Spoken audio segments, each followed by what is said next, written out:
奥运期间，法国巴黎长荣桂冠酒店刻意剪掉中国国旗的丑陋行径，不仅伤害了14亿中国人民的心，也让全天下炎黄子孙为之心寒。那今天我们夫妻俩带着3个孩子，在这高歌一曲“我爱你中国”，祝福我们伟大的祖国永远繁荣昌盛。同时也警告所有居心叵测的人，一代又一代的中国人将用青春和生命维护祖国母亲的尊严。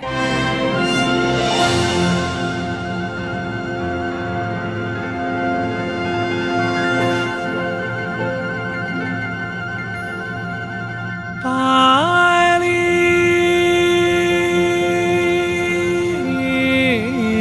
鸟从蓝天飞过，我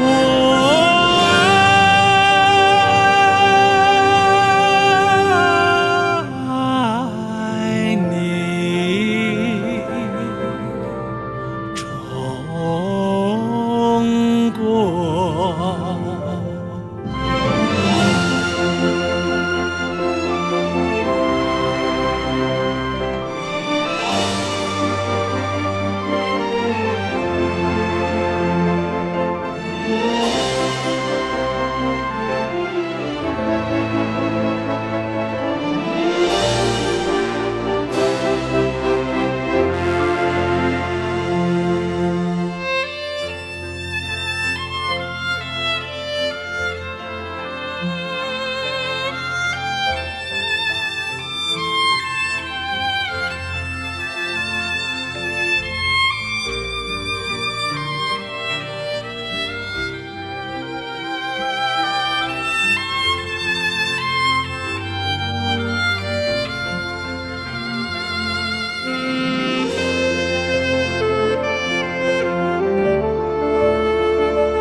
献给你。